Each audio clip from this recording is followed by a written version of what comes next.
Muito bom dia, muito boa tarde, boa noite. Eu não sei em que momento você vai estar ouvindo, assistindo esse podcast. Quero te convidar aí a ficar à vontade para você ouvir esse podcast de hoje. Tem uma participação muito especial. Que você seja abençoado pelo Senhor. Estou aqui com a querida Karen Aires. Gente, eu tô muito feliz com esse podcast. Eu sou fã, confesso. Primeira vez que eu vi a Usana... Ai, falei já o nome. Já revelei. falando da nossa Poxa. convidada. Mas a primeira vez que eu vi essa mulher, eu falei assim, gente, essa mulher tem muita coisa pra compartilhar. Jesus tá me atraindo aqui esse coração. E até, eu falo assim, né? O Senhor, ele deu uma luzinha, assim. Eu falei assim, eu quero sentar pra conversar com a Usana. A gente ainda não teve essa oportunidade, mas vai sair, né, Usana? Mas isso aqui já é a nossa conversa. Pega seu cafezinho aqui, vem com a gente, porque esse podcast aqui vai estar cheio de Tá coisa muito muito especial. Então, eu já queria lembrar você que se você quiser fazer parte disso, você pode entrar em contato com a gente, você pode mandar uma mensagem no direct, falar com o seu líder de célula. Se você quiser trazer a sua empresa para cá, para participar, para expandir o reino através desse projeto, fique à vontade para entrar em contato com a gente. Vamos, né, conhecer a nossa convidada. Olá! boa. Seja bem-vinda, Usana. Obrigada, gente, pelo convite. Por favor, se apresente, fala o que você hoje está atuando, né, ministerialmente falando, com quem você é casada. Sou Osana Mendes, membro da Igreja Congregacional, né? Mas no momento somos pastores missionários e atualmente moramos em Curitiba. Casada com Eurípides Mendes, temos 3 filhos, João Pedro, Sara Mendes, de 8 anos, e Júlia Mendes. Ai, gente, a família é linda. Uma família muito linda, com muita história, né? Você tá em Muita. Bento Ribeiro desde que o Bento Ribeiro era apenas uma nascente. Não tanto, desde 2004. Ah. Desde 2004, Deus me soprou para lá, na verdade, né? Sim. E já caí dentro de um ministério extremamente maravilhoso, que na época chamava Rede Almar, Gente, é uma... que era a minha veia, evangelismo e missões, né? Então, já caí já dentro da paixão e vivendo e Como é que era o Rede mergulhando. Almar? Eu sou nova em Bento Ribeiro, vamos dizer assim, né? Então eu ouço falar, mas como é que era, assim, o que acontecia nessas redes Almar? Porque eu lembro que o pessoal fala muito do ministério, com muito carinho, e porque teve um grande impacto, né? E assim, eu acho que dos ministérios que a gente tem lá na igreja é o que eu mais vejo os frutos. Eu vejo muita gente dessa época que ainda vive isso. E eu acho que isso marca, né? Porque não é um ministério que foi levantado e se diluiu e hoje a gente vê 1, 2, 3 pessoas. Eu vejo muita gente da Rede Almar, tanto lá na igreja quanto vivendo realmente aquilo que foi plantado nessa época. Foi muito significativo, né? Assim, o sopro do Espírito Santo, ele, se você for leve, você vai ser conduzido, né? Então, eu percebi que Deus me soprou para Bento Ribeiro, não era de Bento Ribeiro, mas Deus me soprou para lá. Uhum. E eu já caí dentro de uma reunião do Rede Almar. A igreja é muito grande, né? Então, eu teria uma certa dificuldade para me adequar. Porque até você formar um vínculo de amigos próximos de uma igreja muito grande, eu vim de uma igreja muito pequena, iria demorar. E Deus foi tão assim que ele me soprou já lá dentro, me colocou na sala. Uhum.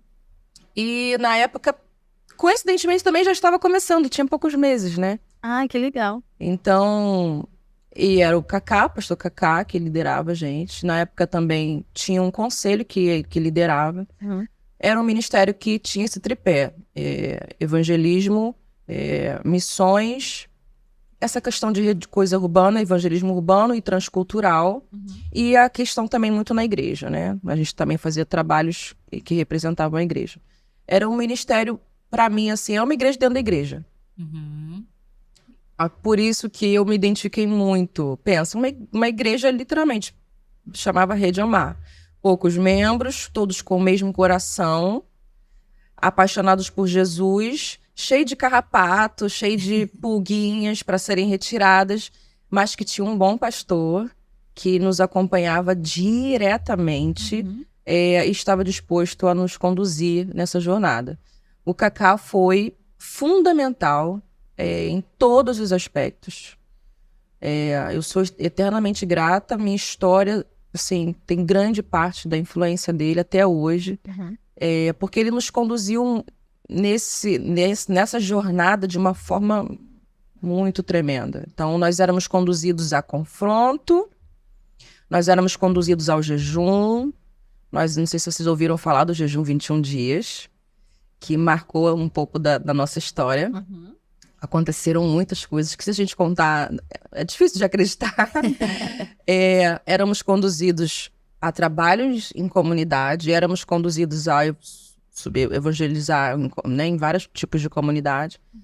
E sermos expressivos onde Deus tinha nos colocado, no meu bairro, na minha casa, no meu trabalho. E demandava muito confronto, né, gente? Imagino.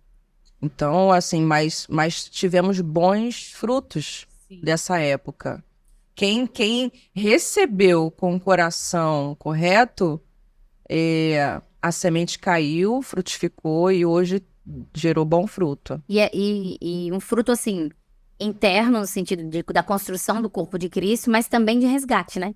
Porque vocês tinham um trabalho muito lindo entre vocês, né? De fortalecimento, como você falou, e também para fora. Que eu acho que essa é a essência, né? Deveria ser a essência base de todo o pensamento de instituição igreja, né? Essa deveria ser o pensamento base, né? Que é um mandamento. Você falou assim, eu fiquei curiosa, Osana. desse 21 dias de jejum, e conta pra gente uma história, assim, do que Deus fez, do que marcou, algo que marcou você, marcou pessoas. Conta pra Olha, gente. nós éramos orientados a fazer esse jejum, ele começava, se eu não me engano, sábado à noite, e entregávamos todos juntos, domingo de manhã na igreja. Nós tínhamos frequentemente os nossos encontros, e dentro desses encontros a gente chamava micro-ondas, né? Assim, acontecia os micro-ondas, que eram esses confrontos muito pessoais, diretos, sem rodeio, sem palavras que serve para todo mundo. Não, é bem direto, é construção de caráter, sabe? E aí, esse jejum era um momento de o Espírito Santo fluir. Então, a gente começava na sua casa, cada um onde estivesse, e todo mundo junto ia para a reunião domingo de manhã e se encontrava lá em alguma salinha. E era um culto nosso, do Rede Almar. Então, começava com uma palavra, tinha testemunho, ou então Deus parava aquele momento e só tinha mover do Espírito Santo, Deus direcionava sobre alguém, então a gente ficava só sobre aquela pessoa orando. Havia palavra revelada, havia batismo com o Espírito Santo. Chegou um momento que a gente clamou por esse batismo, quando a maioria não tinha experimentado. Não, eu não estou falando do batismo de língua, né? O dom de língua que se manifesta em línguas. Mas estou falando do Espírito Santo, o batismo do Espírito Santo. Revestir, né? Então nós experimentamos muito disso. E eu lembro, então, já que você falou contar um caso, eu lembro de, não vou citar nomes, mas eu vou contar a história de ouvir alguém falando em línguas e o outro traduzindo o que ele estava falando, sabe? Coisas assim que você não... Quando foi a última vez que você presenciou isso? Então, foram coisas que nos marcaram. Pessoas que nunca tinham sido batizadas com o Espírito Santo e foram batizadas. E nunca tinham desfrutado do dom de língua e receberam o dom de milagre, de cura. Então, foi assim, um mover profundo, magnífico, com muita dor, com muito choro, porque depende muito da sua reação, o solo do seu coração. Então, todo mundo estava ali, cara, ciente que era o miserável. Eu acho que isso é que define até que como que o Espírito Santo vai trabalhar em você. Então, a gente era um miserável, que tinha total dependência de Deus. A gente estava ali clamando por Deus para nos curar, nos libertar. E era todo mundo, gente, jovem, galerinha, acabando de sair do ensino médio, entendeu? Mas foram experiências muito profundas que eu sou muito grata por essa oportunidade, por ter vivido isso. E qual foi, assim, pra você, o que isso direcionou pra sua vida depois ministerial, né? Quais foram as consequências desse primeiro investimento ali da Rede Almar na sua vida? Na verdade, pra mim, eu entendi como uma consolidação do meu chamado. Porque eu fiz minha primeira viagem missionária aos 14 anos. Caramba! Então, eu já percebi que eu tinha esse desejo missionário. Então, quando eu caí em Bento Ribeiro, uma igreja gigantesca, eu caí dentro de um ministério de missões, então, assim, para mim, consolida a minha vocação, meu chamado. Então, eu recebi dessa forma. Eu recebi como estou passando por um treinamento muito intensivo para aquilo que Deus quer continuar fazendo na minha vida. Então, eu fui como se fosse um estágio de uma faculdade. Eu encarei assim, eu vou imergir literalmente tudo que tiver que fazer, tudo que tiver que me submeter, eu vou fazer, porque eu entendo que essa é a minha vocação, eu vou viver isso a longo prazo. Então, para mim, foi como consolidar aquilo que eu vou trabalhar a vida E inteira. aí, dali, você já foi pra uma base missionária da Rede Almar ou teve Houve algum outro? Houve um tempo em que havia um rodízio. Todos os membros do conselho foram ter uma Enviados. experiência em base missionária. E eu fui a última leva, né? Quem era o conselho? Ela Ai, queria será saber que eu quem vou são os lembrar? missionários daquela época pra gente dar uma catada por multidões Será que eu agora. vou lembrar? Então, era... Sâmia tava. Não. Não, Não, no conselho Não. não, no conselho Ela era não. mais novinha, né? É. Vamos dizer assim, tá. O conselho não. E, ó, Cacá, Patrícia, Marquinhos, Claudiane, Rejane, Érico, eu, Eliel, Patrícia e falta um. Eram 10. Não sei se é Leandro, não sei, não lembro. Mas éramos 10. Cada um teve o Rede Almar estava muito envolvido com essa questão da libertação, né? Da cura, da libertação desses cursos em missões. Uhum. E todo mundo foi um pouco. Pastora Valéria foi, Janaína foi, várias pessoas foram para Jocum fazer alguns cursos. E eu fui a última leva, né? Engraçado que todo mundo foi em dupla. E eu fui a única última leva que fui sozinha. E aí, mas fui com esse objetivo. Vou fazer um treinamento, retorno para trabalhar com a oficial Ah, que nós criamos, né? O Cacá criou, com a pastora Valéria. que hoje continua dando frutos É, lindos, né? mas a Nossa, ideia é, todo mundo vai, vamos fazer um treinamento para voltar e a gente fazer isso aqui em Bento Ribeiro. Uhum. Então, eu fui essa última leva para poder dar continuidade a esse trabalho em Bento Ribeiro. Então, essa foi a intenção. Então, meu mergulho em missões foi com esse objetivo. Mesmo sabendo que eu tinha uma veia missionária, só fui lá, dei uma beliscadinha e E voltei. voltou. É muito lindo, né? Isso é muito importante, né? Você recebeu uma semente, né? E o medo não deixou você enterrar essa semente, né? O muito a fazer não te tirou do foco. Por isso que eu falo, o Senhor, ele deu a semente para o semeador plantar. E aí você vê que uma coisa, 14 anos depois, essa importância aqui, né, do Rede Almar, e vem cair hoje no que vocês estão vivendo como família, né? E é isso que eu fico chocada, como que o Senhor deu uma oportunidade. Tinha duas opções, ou você pegava essa sementinha, guardava no bolso e, qualquer dia desse eu vejo, ou você pegava essa semente e plantava. E foi isso que vocês fizeram, você fez isso, né? Sim, Plantou e isso. Uma coisa que me chamou a atenção é que ela falou assim, a Rede Almar confirmou pra mim o meu chamado. E o quão importante é a gente ter a consciência daquilo que a gente foi chamado pra fazer, porque aí a igreja, ela não é responsável por me dizer aquilo que eu devo fazer. A igreja é responsável por me incentivar a fazer aquilo que eu tenho que fazer. A igreja, então, passa a ser um incentivador, um motivador, alguém que vai te direcionar para aquele lugar. Mas essa responsabilidade não pode estar atrelada só à igreja.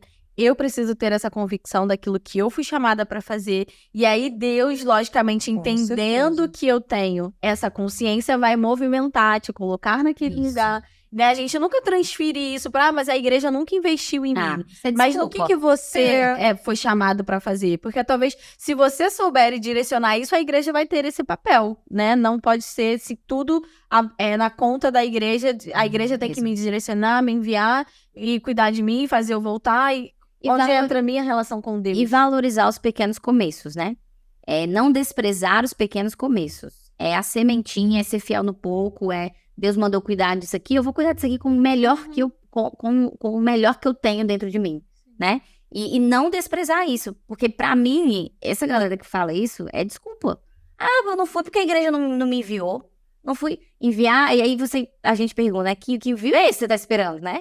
Não fui porque, não, a palavra fala, se você precisa se revestir do Espírito Santo, você precisa esperar esse tempo e ser ativo nesse dom que o Sim, Senhor te deu, né? E não impede a igreja de ser esse colaborador, né? Não impede a igreja de ter essa responsabilidade com o missionário. É só mesmo, junto a isso, nós termos essa convicção daquilo que a gente foi chamado pra gente seguir. Mas essa busca é muito pessoal, né? A igreja não é responsável de te revelar qual é a sua vocação. Uhum. Ela te dá, ela te oferece a palavra, ela te oferece meios para você encontrar isso, né? Então, eu entendo dessa forma. Sim. Eu sou responsável para descobrir qual é a minha vocação, Uhum.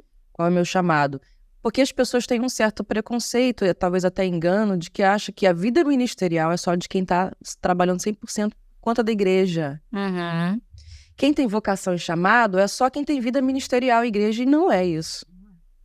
Entende? Não é. Você tem tanta relevância na sua profissão, no seu mercado de trabalho, quanto quem está na igreja. O meu foi uma coincidência de vida missionária. Uhum. Tive essa experiência, me apaixonei pela vida missionária. Eu só não fui mais aos 14 anos porque a tribo precisava ficar nua.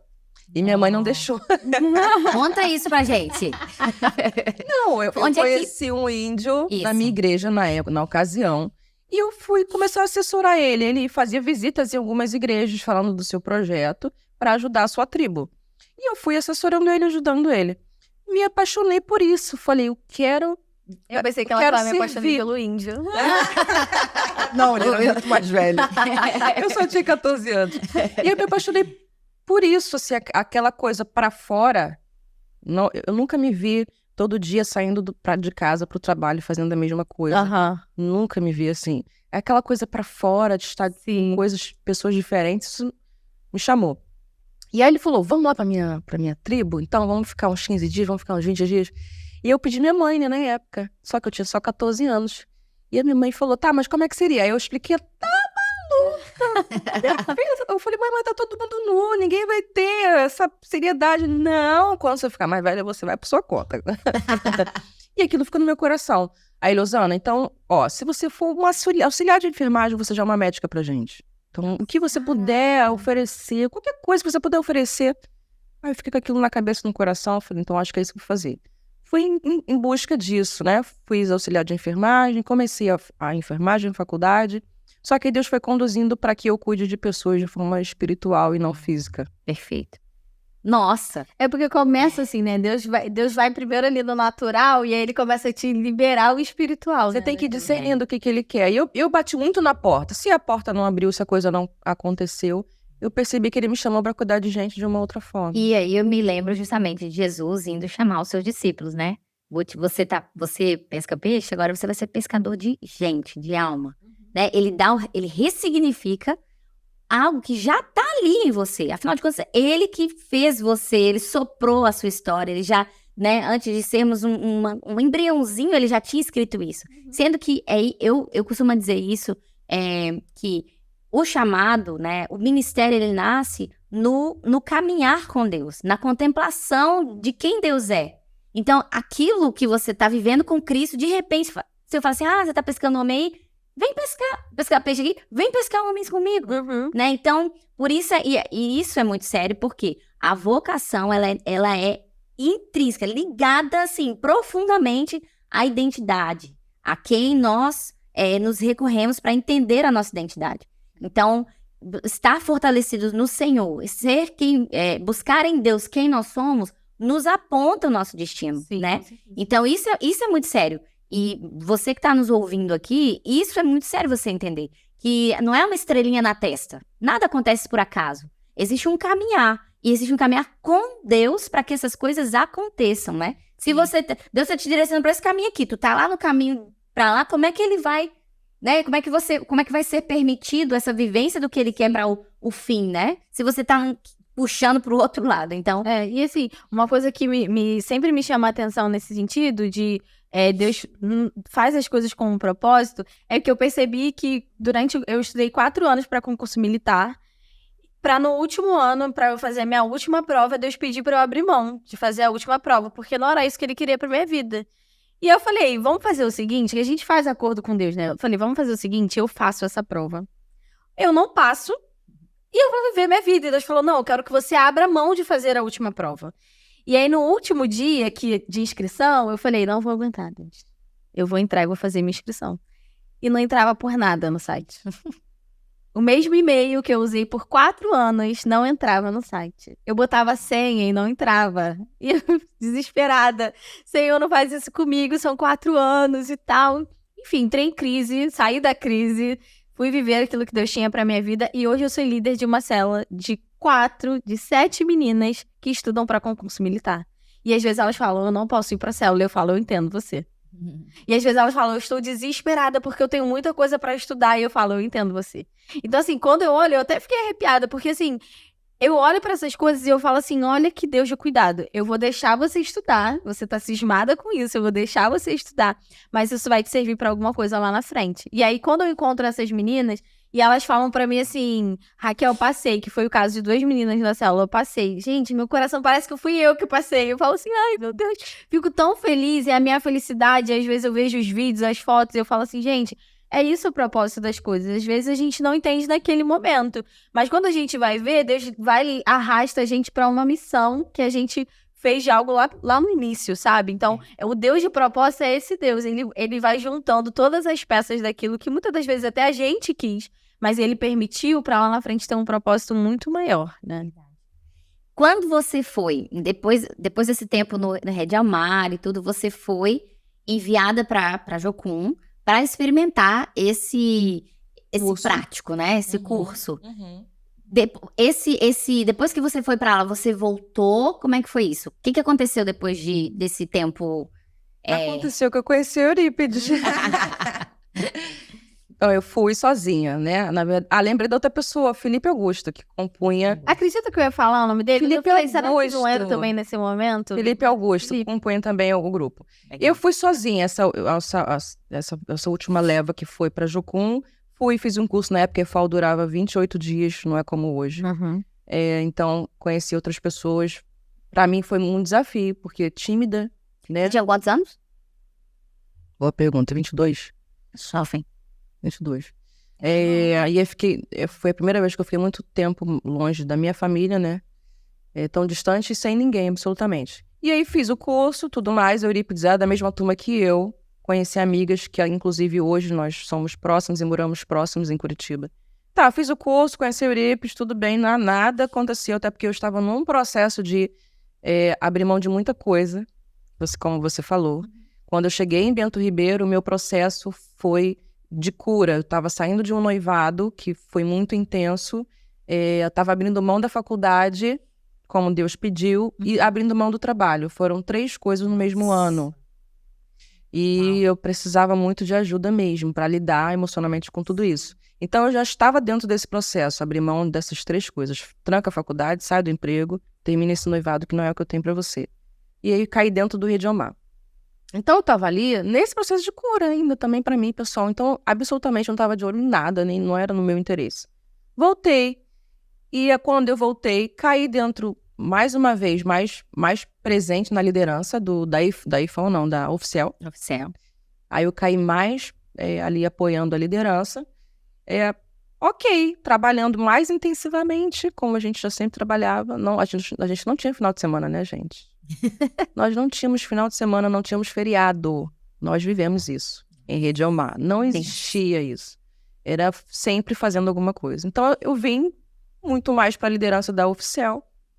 E aí meu esposo, lindo e maravilhoso, entrou em contato por e-mail, né? Que nós tínhamos só na época, e-mail ou Messenger. MSN. Então, e aí aconteceu de a gente conversar sobre. Então, como é que foi meu retorno? Voltei para a igreja estava com a expectativa de eu devolver o que eu aprendi a aplicar na igreja. Eu até cheguei a aplicar um pouco, acho que foi um ano. E aí, paralelo a isso, a gente começou a conversar e discernir se era esse relacionamento que Deus tinha pra gente mesmo. Até porque eu já abri mão também, em Jocum, quando eu fiz o curso, do meu propósito de casar, né? Eu tinha esse sonho de querer formar uma família. E como eu vi que não deu certo, aquilo foi muito pesado pra mim, o término desse noivado, eu falei, quer saber, Deus, provou que eu não sei escolher, entendeu? Eu escolhi, não é? Eu falei, não tô gostando disso. Namorei uma pessoa, não é. Namorei outra, não é. Agora eu fiquei noiva, não é. Eu falei, deixa pra lá. Entendeu? Já tô abrindo mão de tanta coisa, né? Poxa, tudo que eu escolhi não é. Eu falei, Deus, vai. é tão cansativo. Eu falei, quer saber? Eu te entrego a minha vontade de casar. Se tu também não quiser pra mim, eu vou seguir minha vida feliz, Deus, sabe? Eu vou te servir do jeito que eu souber servir, tudo bem. Então, em Jocum eu fiz isso. Entreguei, ok. Fui muito ministrada por uma palavra maravilhosa, que pra mim ali foi eu acho importante comentar isso. Porque eu acho que as pessoas a maioria não tem um marco, ou não sabem definir um marco. Quando foi que você foi selado com o Espírito Santo? Em que momento aconteceu isso na sua vida, que você sentiu o selo do Espírito Santo? hoje eu recebi esse batismo, selo, eu sou filha de Deus, ele me selou. E na minha ocasião foi quando eu vi uma ministração do apóstolo Coraiola sobre o servo da orelha furada. Quando você voluntariamente serve a Jesus de forma voluntária. Ali eu fui batizada com o Espírito Santo. Não, batizada não, selada. Uhum. Ali eu entendo que eu recebi uma capacidade de abrir mão do pecado. Ali eu recebi, o pecado passou a não me dominar mais. E eu segui livre para escolher. Ou eu escolho o pecado ou eu caminho com Deus. Porque antes dessa experiência, eu não tinha controle. Quando você não é selado com o Espírito Santo, você não tem um controle de si. O pecado vem, o desejo de ir contra Deus vem e você cai. Você não tem esse controle.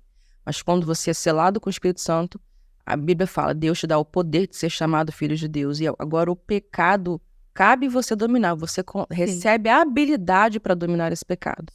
Então, a diferença, quando a gente até comentou um pouquinho aqui, sobre quem está frequentando a igreja e quem é um cristão, é essa.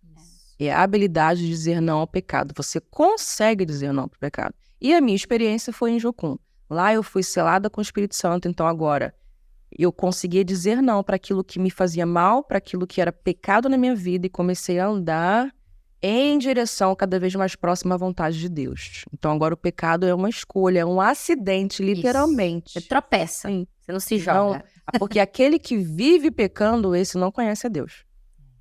Nossa. Né? Então eu recebi O buraco é essa mais experiência. embaixo.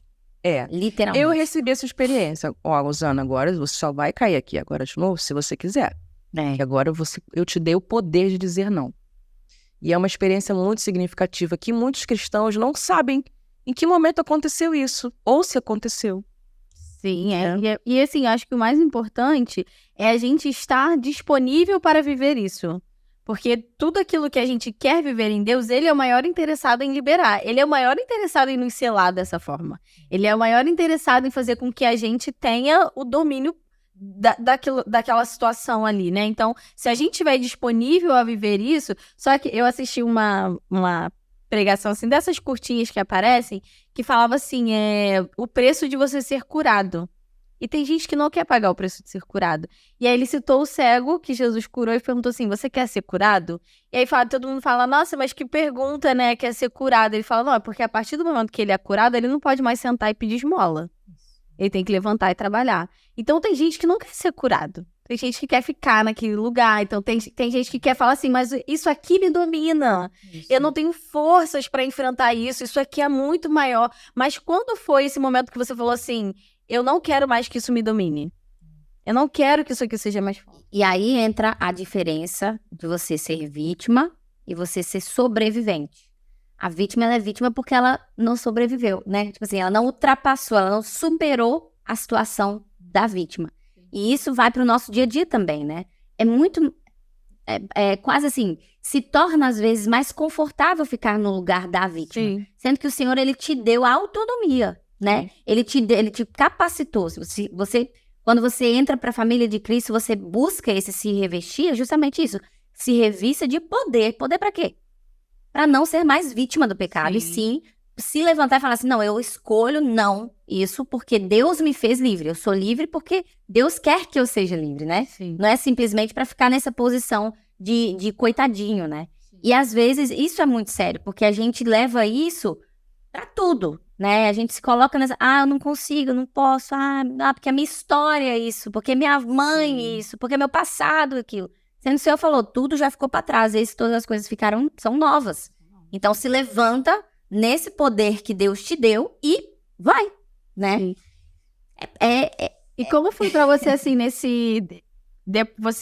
quando o Eurípides já chegou até você e vocês entenderam que era esse relacionamento, você já tinha, então, sido curada do mal que aquele noivado tinha sido feito. E aí entrou nesse novo processo. E aí, dali, quando foi, tipo assim, não, vamos casar, quanto tempo, como é que foi isso? Então, como eu era muito recente, a dor, né? Porque a dor, ela se prolonga, né?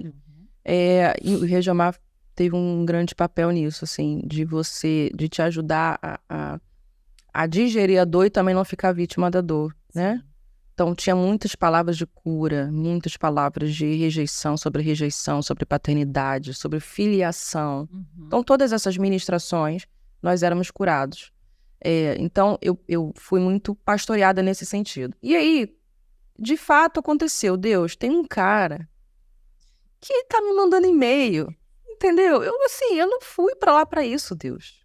E eu já falei pro Senhor, eu não quero casamento, assim, já provou que eu não sei. Eu só vou dar um sim se o Senhor me falar. Porque, assim, na boa, assim, eu não quero ter uma experiência ruim novamente. E aí, 3 meses orando. Porque ele permaneceu em Curitiba. Uhum. Ele foi pra Curitiba, um processo também pessoal, só que ele não retornou pra casa. Ele continuou na base como obreiro, ficou servindo, né, direto. E eu voltei. Então, nós ficamos 3 meses, assim, conversando. E aí, Osana, tem interesse, tudo bem? E aí, Ele bem você direto, né, bem? então. Ele é bom, ele é um bom escritor, né? Então, assim, ele escreveu Vários livros. texto. O primeiro livro dele foi sobre como conquistar Osana. Aí eu falei, olha, aí no final ele falou assim, mas se você não quiser me responder, tudo bem, eu compreendo, o seu silêncio vai falar por você. Aí o senhor tem que mandar pelo menos um oi, né? Não, amor, não mandei nem oi. Não mandei. Eu não tava Você que se vire empolgada. com o seu sentimento. Demorei acho que uns 10 dias pra responder. Cara, Fiquei digerindo O aquilo. bom que naquela época não tinha verificado, Não tem né? como. Então, Ah, ela não viu bom. ou não viu, né? Sim, E aí demorei um tempão pra responder, só que eu ainda não sabia que eu ia responder, porque eu não tinha uma palavra ainda. Aí eu só respondi, olha, de fato você me pegou de surpresa, eu não tava pensando, não tô inclinada a iniciar um novo relacionamento, mas não vou deixar meu silêncio falar por mim. Tô dizendo pra você que eu não sei e a gente pode começar uma conversa. Pronto. Ele fala isso hoje pro Brasil inteiro. Ela falou que não vai deixar o silêncio falar por ela. Ela me respondeu. Enfim, começamos a orar, então. Eu falei com o Cacá. Cacá, tem um cara, não sei o quê. E aí começamos o processo de orar. E ele veio pro Rio de Janeiro nas férias pra eu dar o bendito sim ou não. Ele veio. Gente, muito Depois de quanto tempo isso? 3 meses. Muito intencional. E-mail. 3 meses, Não, peraí, um pouquinho calma. mais, um pouquinho mais. Não uns tinha 6 meses. ligaçãozinha de video call. Não. Era e-mail, tá? E o Messenger? Messenger É. e coragem de Jesus. E Você veio coragem. de Curitiba pra de cá. Curitiba. E aí, você era uma pessoa séria, assim. sempre Ou você era na tipo... minha, não. Sempre na minha, imagina. Eu ia ficar escalada, tremendo nas escondida. faces. Nós conversávamos por telefone, era VoIP na época. Nossa. Tu não conhece? VoIP. Não. Eu era uma Não conhece. criança, mas eu já Não, tinha- Não é na minha... Nós conversávamos por VoIP. Então, assim, as nossas conversas eram longas, mas não tínhamos, assim, a afinidade, o toque, aquela coisa. E aí ele veio pro Rio, eu falei, gente, tô doida, cara, o cara vai vir pro Rio de Janeiro. Por onde é que eu fiz fazer isso? Tipo, eu podia dar um não à distância. Eu falei, cara, Porque a gente pensa assim, vai gastar o dinheiro, né? Vai vir pra cá pra chegar aqui e eu falar que não. eu falei, poxa, pra quem não quer um relacionamento, eu tô muito lascada, né? Né? Tava deixando o cara vir. Caraca. Gente, aí eu ainda cheguei a ligar pra ele não pegar o voo. Eu falei, cara, não deu certo, eu não consegui ligar. Eu falei, tô doida. Porque até então eu não tinha uma palavra de Deus. Aham. Sim. E ele chegou, nos reunimos, não ficou na minha casa. Minha mãe tinha esse costume, porque como era só nós 3, arrumei a casa de uma amiga, ele ficou hospedado na casa dessa amiga. A gente se encontrava, ia no shopping, e aí e tal. Ele veio, conversou com o Cacá, e nada, até então nada, não tinha uma palavra de Deus. Eu respondo pra esse homem. Cara, eu tô doida, eu fiz o cara vir aqui. Eu falei, meu Deus. Até que Deus falou comigo que Deus estava enviando ele para a minha pessoa e tudo mais. Que Deus estava enviando um príncipe, que ele estava vindo de um grande deserto e que era para eu cuidar dele. Isso. Que era o que, né? Olha, gente. E Deus falou assim, através de uma pessoa. Uma pessoa Através que não tinha me nada a ver com a conhecia, história. Não tinha absolutamente nada a ver. Eu não conhecia essa pessoa, a pessoa não me conhecia. Assim, Deus tive que mandar o profeta pra você. Assim, Sim. é ele mesmo, irmã. Você não tá É. querendo ouvir seu coraçãozinho aqui que eu tô Então, assim, falando? o início da nossa história foi muito nessa consciência. Não Sim. foi sentimento, não foi afeto, não foi. Foi na consciência de vamos formar uma família juntos, somos missionários, temos uma mesma visão, o mesmo coração, porque a gente viveu um mês junto lá. Então, éramos da mesma turma. Então, a gente já tinha uma afinidade ministerial. Isso, um propósito. E aí, ele foi embora, gente. E aí, foi embora. E eu continuei no Rede Omar, uma oficial. Uhum. Ficamos namorando à distância. 1 ano. Então, nós nos vimos para eu dar o sim. 3 meses depois, para começar, vamos dizer, oficializar para minha família que a gente estava junto. Depois, 3 meses, para eu conhecer a família dele lá em Goiânia. Depois para casar. Caraca, 4 encontros. 4 encontros. Somando uns 45 dias juntos. Meu Deus. Antes de casar, não é tipo... Antes de De casar. Entende? Foram só apenas isso. E nos vimos a muita quarta... convicção, né? Muita convicção. Aí a Seja quarta forte vez e foi pra corajoso. casar. E aí casei, gente. Aqui no Rio? Ou lá Casei em aqui Curitiba? no Rio. Ele veio pra cá. Casei. Da lua de mel já foi pra Jocum. Caramba. Entendeu? Uau. Gente, Já fui e pra como Jocum. tava Osana nesse período? Animada. Sem Empolgada. noção do perigo, Sem agora. noção do perigo. Pronto, definiu muito bem. Porque eu gosto de desafio, né? Aham. Eu sou movida a desafio, que é o novo. É um gás pra mim. O novo é um gás. Uhum. Então, eu não tinha a mínima ideia do que tava me esperando. Então, ficar longe da minha mãe, da minha irmã, da minha família, da minha igreja. Meu Deus, como que eu sofri ficar longe do Rio de Janeiro. Nossa, e só um detalhe, né? Imagina, Rio de Janeiro, Curitiba. Amo, tenho grandes amigos em Curitiba, amo aquela cidade, mas antes de vir para o Rio de Janeiro, só um parênteses, antes de vir para o Rio de Janeiro, eu e o Felipe estávamos para escolher a cidade. A gente veio da Índia, e aí, vai ficar onde aqui no Brasil? E eram 2 opções, Rio de Janeiro e Curitiba. E eu falei assim, Deus, Curitiba, só aquele céu já me entristece, porque, né? É todo um clima diferente, a cultura é diferente. Então eu falei assim, não, um lugar que eu vou me sentir mais acalorada será no Rio. Então eu fico pensando, você deixou tudo, mas pra entrar num novo casamento, que é uma nova cultura Gente, se foi formar. tudo novo. E no em Você não Curitiba- gosta de novo? Tem várias coisas novas agora. Tem um casamento, um Estado ministério. civil, casamento, ministério, igreja. E vocês moravam na base? Tudo dentro da base. Meu Deus. Numa casinha de madeira, casinha dos 3 porquinhos. Porque em Curitiba tem esse costume, né? Que Isso. pra gente é barraco, lá é costume. Mas, gente, bem os fofinhos, dias cara. mais felizes da minha vida foi naquela casinha de Ai, que madeira. legal, gente. Nossa. 5 anos ali dentro, foi uma experiência muito forte. Então, assim, a minha experiência imediata foi ao sofrer por não estar muito próximo da minha família, porque tudo que você quer casar, você quer chamar os seus parentes na sua casa, você quer Isso. a tacinha nova, tudo Isso. novo, estrear tudo. Enxoval. Primeiro que eu não vi minha casa. Eita, tem esse detalhe. Tu não foi antes pra conhecer. Como assim, Osana? Não fui pra conhecer, não tinha dinheiro pra ir lá conhecer a casa. Ele só filmou, mandou a foto. Amor, tem uma casa aqui dentro da base que tá disponível, casinha de madeira, tá? Mas a gente vai pintar, vai dar uma reformadinha. Então, assim, quando eu cheguei na casa, era a primeira vez que eu tava entrando na casa. Não tínhamos móveis, não tínhamos nada. Era só a gente, uma cama e as malas. Uau. Louca não, né? Não. Não. Por isso que eu tenho um negócio, quando eu vejo a pessoa assim, Jesus fala assim, clicou. Entendi. E aí eu cheguei lá e falei, oi, casa, que legal você. Podia botar uma plantinha ali, um Mas quadrinho assim, aqui. não conheci, só ele. Ele tava na Nossa. base, então ele já preparou. Saí da lua de mel, não tive tempo assim nem de despedir mesmo. Já saí, já fui direto pra Curitiba. E ali começou nossa jornada juntos como casal e vida missionária ministerial. E quando você chegou, vocês já tinham entre aspas, um projeto missionário, já tinham uma ideia do que você... Porque assim, Deus tinha um propósito muito, muito forte no seu coração. E com certeza o seu esposo também tinha um propósito muito forte no coração. Como é que essas coisas elas se juntaram, principalmente, além, né, do casamento em si, mas ministerialmente? Elas se convergem no sentido de, um soma ao outro, ou são coisas assim, não, eu tenho o que Deus colocou no meu coração e ele tem, missão, mas são, missão, mas áreas diferentes? Como é que foi isso, assim? Não, eu fui pelo caminho de ficar dar uma pausa de 1 ano.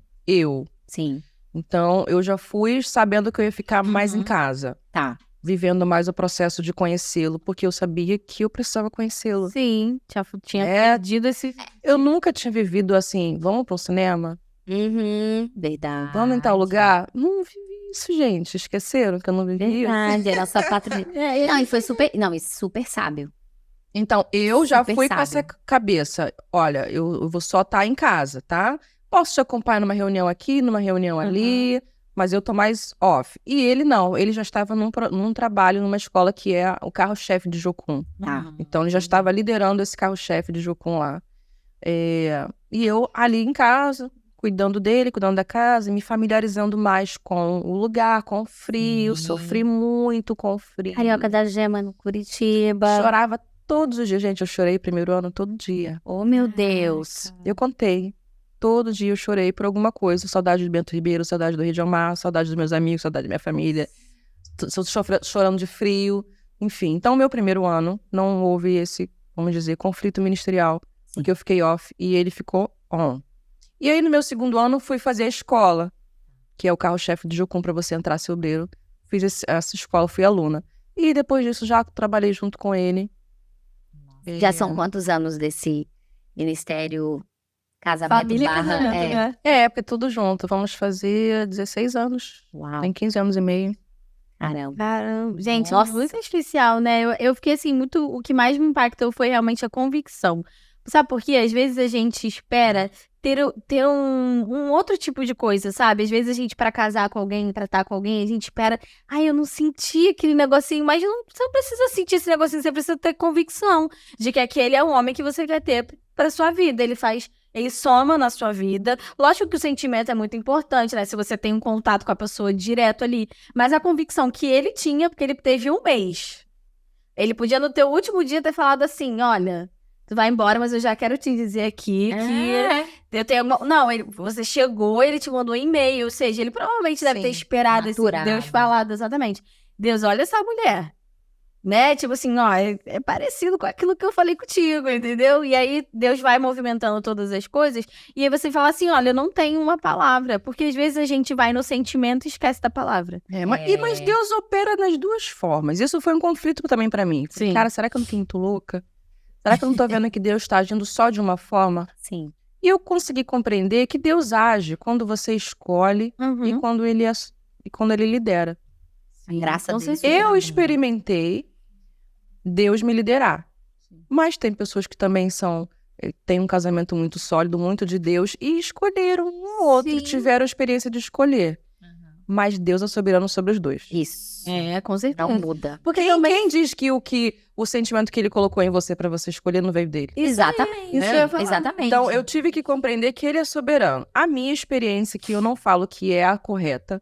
Eu só vou casar se tiver uma palavra? Não, cada um tem uma experiência. E eu acho A que tudo minha que foi você essa. tinha vivido, que você falou essa frase assim, Deus, eu escolhi e não deu certo, então eu não quero mais. Então talvez se esse sentimento tivesse nascido de dentro de você teria essa resistência de não, eu não quero ele porque eu mais uma vez estou escolhendo ele. Mas quando a participação começa, né, de Deus, vindo assim, não, tá vindo de fora, aí você fala, então tem alguma coisa, né, Deus tá escolhendo pra Então, mim. eu fui com absoluta certeza, não tinha dúvida. Uhum. Isso. Eu não tinha o sentimento. Isso.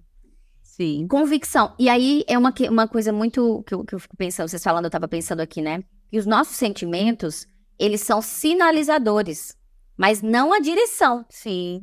Então, o Senhor traz uma palavra ao nosso coração, a gente tem a convicção, muitas vezes sinaliza. O Senhor manda essa mensagem de sinalização de, olha, eu tô sentindo, não tô, mas existe uma palavra que ela é sobre os nossos sentimentos, né? Com certeza. E uma coisa que me chamou muita atenção na sua história até agora é justamente isso. Você, vou esperar casar pra fazer o que Deus quer que eu faça.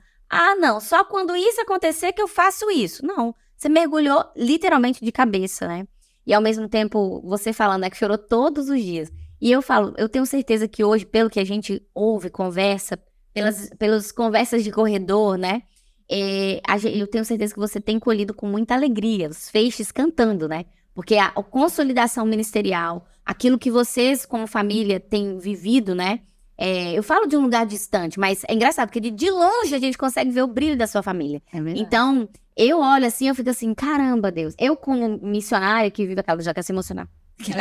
Mas eu, como missionária, eu e Felipe, missionários transculturais, né? Eu olho assim, eu falo assim, Deus, que bom, né? Que bom que a irmã tá 16 anos na minha frente e o Senhor é fiel mesmo, né? E isso é legal porque a sua trajetória, desde solteira a casada e agora nesse, né, com filhos, inspira de forma muito linda, né? Mas eu passei pelo trilho, que é importante dizer, de que eu tive que mostrar para Deus um texto que nós lemos aqui algumas horas antes, vocês leram, que eu amo ele apesar, mais do que todas essas outras coisas. Isso. Ele tá no lugar certo, né? Então, o abrir mão, quando você abre mão, você não está abrindo mão de um sonho, como você comentou. Ah, Deus, então eu vou abrir mão dessa prova. Tá, não é o que você quer? Tá bom, vou abrir. Não, a minha experiência de abrir mão era para mostrar para Deus que Ele era o mais importante.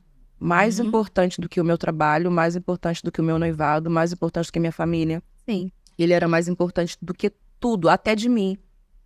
Então, se ele não tivesse nenhum sonho familiar planejado para mim, ele me basta. Isso, nossa. Ele me basta. Então, eu acho que a gente... Obrigada. Eu acho que a gente só colhe algumas coisas, tem que passar primeiro nesse trilho, gente. Tem que. Você... É aquilo que você falou, é um preço. É As o suas- ouro de Ofir no pó. Então, eu tive que mostrar pra Deus, tá, você é mais importante do que esse noivado, você é mais importante do que tudo. Se for só eu e você daqui pra frente até o final, tá tudo bem pra mim. Uhum. Ele é E aí ele suficiente. acrescenta aquilo que você, o seu coração deseja infinitamente mais. Sim, É. porque é uma verdade, não é algo dito da boca pra fora, né? Porque enquanto é dito da boca pra fora, Deus tá vendo, ele conhece o nosso coração. Mas quando isso é uma verdade, eu acho que aí ele realmente vem e com aquela palavra, né? Tipo, buscar primeiro o reino de Deus e as demais coisas vão ser acrescentadas. Ah, mas vai ser quando? Aí... Não, aí o coração você já tá não tá- errado. é, isso aí. Aí exato. o coração já tá errado. Tanto é que quem foi meu aluno fala assim, da Mãe Zaninha. A Mãe Zaninha é mais... As pessoas vão entender mais aqui no Rio de Janeiro por causa das religiões com matriz africana, Aham. né? Aham. Por quê? Eu dava essa aula justamente de renúncia de direitos. Então, Deus me direcionou, como eu vivi uma experiência muito intensa de abrir mão de tantas coisas. Eu tinha direito, mas eu abri mão. O meu forte era dar essa aula. Então, que o Espírito Santo ministrava no coração das pessoas. Então, eu só contava a minha história, não precisava abrir mão. Você precisa encontrar o lugar de que Cristo é o mais importante. Até o final da sua vida, ele é o mais importante. Então, o que você vai fazer aqui não é pensando, eu vou abrir mão porque Deus, ele é fiel, ele vai me dar. Aham. Não, o coração já tá errado. É. Então, eu abri mão de tudo. Se ele não quisesse me dar, tá tudo bem. Ele é mais importante pra mim. Mas dói, né? Dói. Dói, mas assim... E esse é o processo de santificação, é o processo de entregar, literalmente, carregar a sua cruz, né? Assim, ele é Deus independente das circunstâncias, né? E a gente tem um livro de John Piper muito maravilhoso que fala sobre raça, etnia, e aí o título principal é A Doce e Amarga Providência de Deus. Fala da história de Ruth e Boaz, né? E como na história daquela família, Deus tinha uma provisão lá na frente, que eles não necessariamente tinham não tem a ver com isso, né? Mas eles estavam seguindo o direcionamento de Deus. E lá na frente, depois de não sei quantos anos, o Redentor, né? O espelho e a raiz da história do Redentor estava naquela família, né? Então, por mais que seja amarga, é a providência de Deus. Por mais que seja doce, é a providência de Deus. Então, quer você goste ou não, o Senhor tem uma provisão. E nós fazemos parte de uma narrativa que não tem a ver comigo e com você.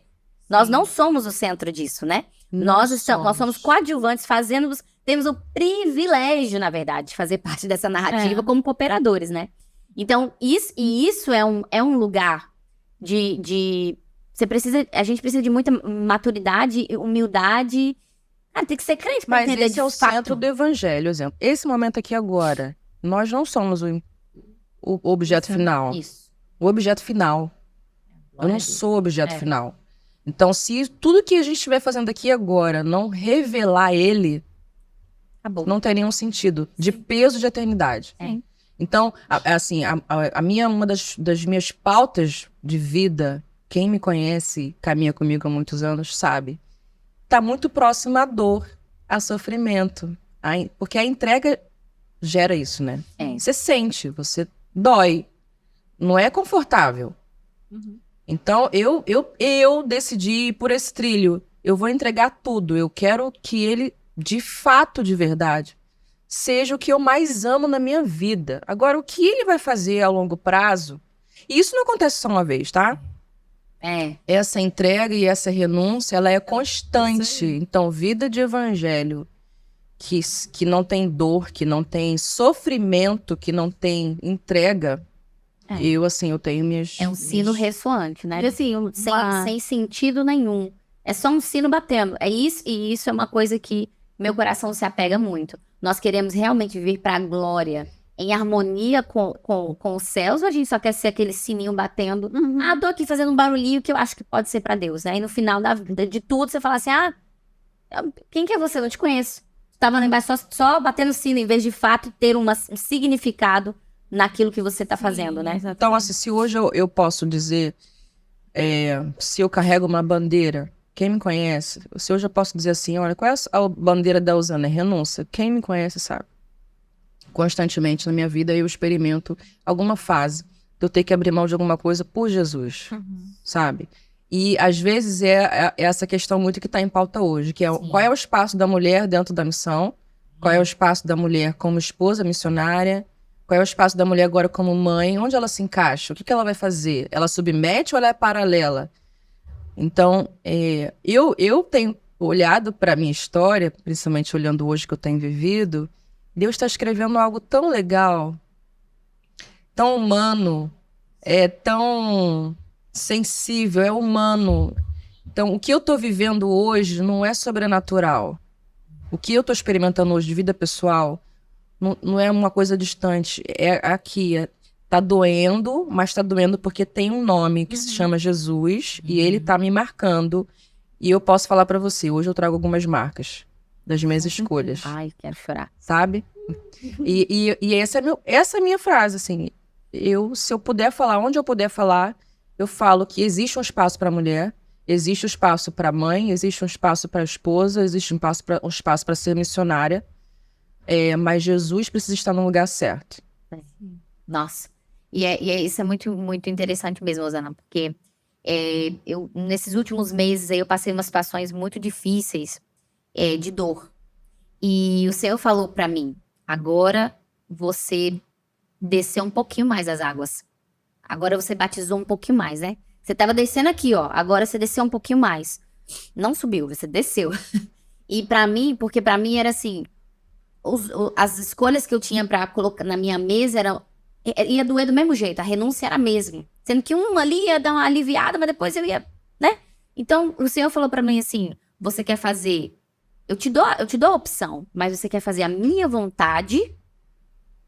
Ou você quer só fazer aquilo que te apraz e eu continuo te amando. E pra mim foi um momento de muita dor, de eu falar assim, ok, Deus, eu tô engolindo a seco, deixando os meus direitos e minhas razões, porque na minha mente, no que tava acontecendo, eu tava assim, eu tenho todo o direito. Sou eu, Deus. É isso, é o meu chamado, é o meu isso, é o meu aquilo. E o Senhor falou assim, quem disse que a graça é razão? E quem disse que a gente vive por razão? A gente vive pela fé em Cristo Jesus, que transforma a sua razão. E eu lembro que um dos meus discipuladores, né, meu mentor, como tá na moda agora falar, meu discipulador, meu pastor Brian, lá de Natal, que é da nossa igreja enviadora, ele falou assim, tem duas opções, Karen, ou você vive uma metanoia, ou você vive uma paranoia. A metanoia é para além do pensamento que você vive aqui, que é a eternidade, que é o para além, é o caminhar mais uma milha, para além do que você vê. Paranoia é uma mentalidade paralela. Paralela é o quê? A realidade. A realidade não é aqui. A realidade é a metanoia. Aquilo pra mim foi assim, entendi, agora tudo faz sentido. Mas eu entendi nisso, assim, sim, eu vou renunciar, sim, eu vou sofrer. Eu não tô aqui pra ser feliz, eu tô aqui pra glorificar o nome de Deus. E isso é um ambiente que, assim, não porque eu sou especial, mas realmente não é um lugar legal, gostosinho, que todo mundo quer estar. Né? Mas ao mesmo tempo a gente encontra uma provisão de Deus. Eu tenho vivido de uma provisão de Deus que eu nunca imaginei. Eu falo que o Senhor se revelou um pouquinho mais a face dele, um pouquinho mais assim pra mim.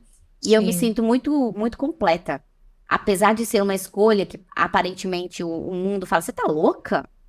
Eu me sinto muito completa nessa graça de Deus, né? E eu acho que o importante também, uma coisa que me saltou, assim, em relação à fala de vocês duas, né? Que é em relação à força. A gente tem a ideia de que força é a gente passar pela situação sem sofrer. É a gente passar pela situação sem aquilo ali... aquilo não me afetou. Isso não é força. Força é você passar pela situação, você sentir o que aquela situação trouxe pra sua vida, trouxe pra você a marca daquilo ali e você ultrapassar ela. Aí você foi forte. Aí você venceu isso. Então, quando você falou isso, me chamou a atenção e quando ela falou também, porque ser forte não é ah, não, isso aqui não me afetou, então eu sou uma pessoa muito forte, porque isso não me afetou. Não é sobre isso, é sobre, olha quantas coisas você abriu mão, quantas coisas você passou, e sem eu conhecer metade, pra mim você já era uma mulher muito forte. Então, assim, a ideia que a gente tem de força, muitas das vezes é uma realidade, não é uma realidade, na verdade, né? É uma falsa realidade de realmente não ser afetado por aquilo, mas se aquilo não deixou uma marca em você, talvez você não tenha superado. Né? Se aquilo de alguma forma não te deixou uma marca, não te afetou mesmo. É porque, na verdade, os líderes mais fortes, vamos dizer assim, mais significativos, que a gente vê na mídia, que estão mais expostos, ninguém mostra o caminho. E Deus é um Deus de caminho. Uhum. Ele é um Deus que está com você no caminho. Seja ele como for. Então, nós temos que olhar o processo que levou a pessoa a chegar àquele lugar. Sim. E não o sorriso que ela está estampado no Insta, porque ela tem tantos seguidores ou tantas igrejas abertas. Por que eu estou falando isso? Porque nós, mulheres, temos essa ideia.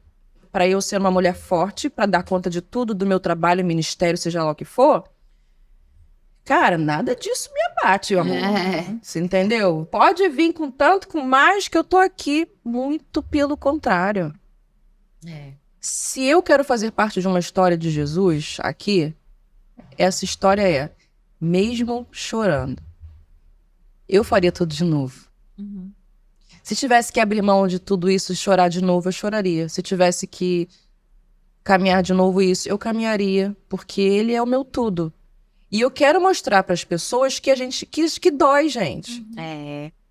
Que dói, que fere, que a gente se magoa, que não é fácil. Assim, eu conheço poucas pessoas que experimentaram o que eu vivi. Uhum. Nós casamos em 3 meses. Quando a gente decidiu ficar noivo, casamos em 3 meses. Então, foi muito rápido. Eu nem consegui processar. O que eu vou abrir mão, o que eu vou ganhar, como é que vai ser lá, o que eu tô deixando pra trás. Quando eu cheguei lá, que você vai viver, vai experimentar. Mas Deus tem me dado o privilégio de ser humana. De falar assim, olha, peraí, estão se divulgando um certo tipo de cristão que não é isso aqui não, tá? Vem cá, eu vou dizer pra você como é que é. Eu sou o Deus do caminho. É um dia de cada vez. Né? Não é um like de cada vez, tá? É um dia de cada vez. Sabe, nesse dia que for mais dolorido, vai doer, minha filha, vai doer, mas eu tô lá com você. E eu prometi que estaria com você todos os dias. Agora mostra para as pessoas que dói. Mostra que você é gente. Uhum. Mas que apesar de tudo isso, eu tô com você, eu tô nesse propósito. Então, se é uma coisa que eu posso carregar? É que as escolhas de Jesus que você precisa fazer em Deus, elas precisam doer. Não dá para você viver um evangelho que não implica em renúncia, gente. Se você está vivendo um evangelho que não implica em renúncia, eu convido a pessoa a fazer uma autoavaliação. E não se poupe da dor, porque é ela que vai fazer você crescer. Não se poupe da dor. E não poupe as pessoas de ver que você tá sentindo. Uhum. Porque você só vê os testemunhos nos pods, nos púlpitos, nos microfones. Olha, gente, passei tal coisa, mas Deus... Onde você estava quando você estava chorando, quando você não tinha um dinheiro para pagar a conta? O que você estava fazendo? Como é que estava seu coração nesse momento aqui? Porque é isso que inspira. Uhum. É você mostrar que você é gente como todo mundo, que dói como todo mundo. Uhum. Isso não significa que Deus não está nesse processo, ele está. Porque a minha força, ela vai acabar e aí a dele vai vir. Uhum. E aí eu vou caminhar nessa força dele, não mais na minha. Agora que a gente quer ser essa Mulher Maravilha, que carrega tudo, carrega a igreja, carrega o trabalho, carrega a família, carrega a casa, carrega os filhos e quer dizer que tá linda, que não doeu nada, gente. A única coisa que doeu foi botar cílio no meu Não, gente, não. Vamos ser sinceras. Existe um caminho oculto que ninguém vê, que dói. E esse caminho precisa ser mostrado, olha. Sim. Isso aqui faz parte. Isso. Mas não tenho força para viver isso, mas existe uma força que vem dele e é nessa força que eu vou viver e vou conseguir enfrentar um dia de cada vez. Um dia de cada vez. O dia do cristão se chama hoje. O que você tem para entregar para ele hoje, agora? Como é que tá seu coração agora, aqui? Uhum. Eu tenho aprendido isso, gente. Perfeito. Em meio às coisas que eu tenho vivido que também tem dor. Como é que tá meu dia hoje? O que eu posso entregar para o meu mestre hoje? Se ele vier hoje me buscar, o que eu tenho para entregar para ele hoje? Perfeito. Nossa. E assim, uma coisa que marca muito é esse dia que você entrega aquilo que te custa pro Senhor. Eu lembro de diversas coisas que Deus... Pequenas, né? Porque, nossa, eu também sou nova, mas assim... Coisas tão pequenas, mas eu lembro de ter entregado isso pro Senhor. Então, isso marca a nossa vida com Deus. E faz com que a gente olhe pra trás e fale, olha o que eu já passei.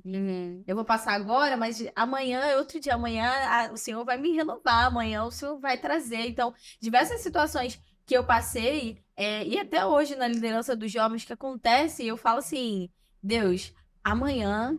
O Senhor vem com a tua alegria, entendeu? Essa noite eu vou chorar, entendeu? Então, que pela manhã venha realmente esse renovo, venha essa situação, para a gente caminhar mais um pouco. E eu acho que quanto mais acontecem essas situações, mais convicção eu tenho e mais forte eu fico para enfrentar o que vem depois. Parece que o que vem depois não tem mais o impacto da primeira vez. Isso. Já não tem o impacto daquilo ali. Aí você fala assim, cara... Tá doendo, mas não tá doendo tanto quanto doeu daquela vez. Né? É um processo da academia, né?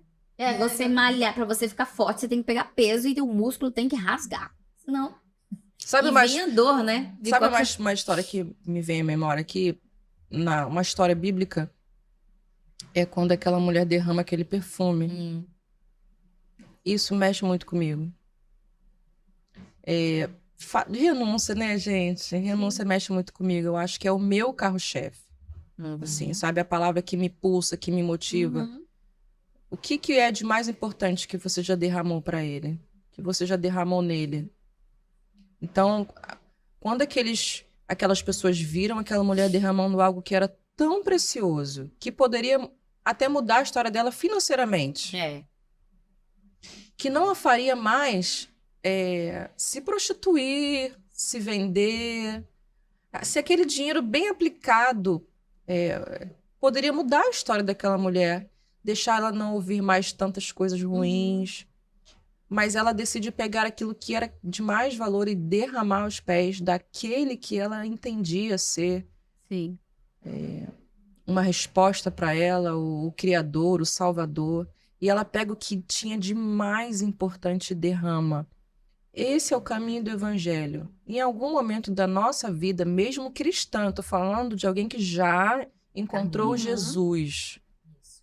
Não estou falando de alguém que precisa abrir mão do mundo, do pecado, para aceitá-lo e reconhecê-lo. Estou falando nós. Em algum momento, em vários momentos da nossa vida, vai ter aquele lugar onde você vai derramar aos pés dele o que é mais importante na sua vida. E você não pega perfume de volta, né? Manda aqui Bota um potinho aqui, Manda sobrou. Bota Bota uma bacia debaixo só pra garantir. Você entendeu? Bem. Você derrama aquilo e aí depois você enxuga com seus cabelos ou com as suas roupas. Então, esse é o evangelho. Eu acho que Deus está escrevendo isso na minha história, assim. Cada fase da minha vida. Eu tive a fase de solteira no Région Mar, eu tive a fase de recém-casada, eu tive a fase de liderar escolas no Jocum, eu tive a fase da maternidade, que é tão difícil quanto, como esposa, pastora de igreja, ficamos 7 anos na igreja. Em cada fase dessa existe um momento que você vai derramar o seu perfume. Nossa. Esse é o evangelho. Aí você vai exalando esse nome por onde você passa, não é o meu. Isso. Você vai exalando esse nome. Então, em cada momento da sua vida, esse perfume precisa ser derramado. Uau. Ai, gente, Ai, queria que vamos você ficar morasse mais. aqui do lado. Pra você voltar mais vezes. Eu já tô assim, acho que eu vou lá em Curitiba de novo. Vai, moro lá, gente. Pode ir, tá aberta a porta. Nossa, eu acho que assim, vamos ter que ter parte B, C, D, mais com, Ai, por assim, se favor. sinta aquela. Nossa casa, sua Não, casa. volte mais vezes, por Pode deixar. favor. A gente tem Aceite nosso convite. muita coisa pra conversar, né? Afinal de contas, a gente precisa de pessoas gente, né? Gente que influencie de fato outras gentes, né? Que não seja só o lá longe, né? Isso, e esse podcast, eu acho que uma das grandes funções é ensinar a nossa igreja, é trazer pra perto histórias que inspiram, é manter o coração aquecido. Isso aquece muito, né? É lembrar do que o Senhor fez para glorificar e manter a constância daqui para frente, né? A gente fica muito feliz de ter você aqui. Obrigada, né, eu também. nesse podcast. Obrigada. Eu aqui aprendi loucamente, Gente, aquela segurando a lágrima aqui, ó. Segura não, amor, deixa cair. Que é baqueante, Eu já tô aqui pensando em tanta coisa, assim, porque Deixa realmente cair. marca a gente e realmente faz a gente refletir e pensar naquilo que a gente pode fazer de diferente, né? E eu tenho certeza que outras vidas também foram impactadas e alcançadas com isso. E fiquei muito feliz de você ter, né, se soltado assim, né? Aceitada Que de bom. corpo e alma. Eu também. E ter realmente fluído naquilo que Deus queria trazer para esse podcast. Acho que esse é o maior objetivo, é a gente, como você falou, deixar Deus movimentar todas as coisas. Muito obrigada por você ter Nada, eu que aceitado. agradeço, gente. Foi um E é prazer. isso. Gente, curte, comenta, compartilha. Participe disso, participe desse projeto. Que você tenha sido alcançado e abençoado por esse episódio. Valeu? Um Tchau, beijo, gente. até mais.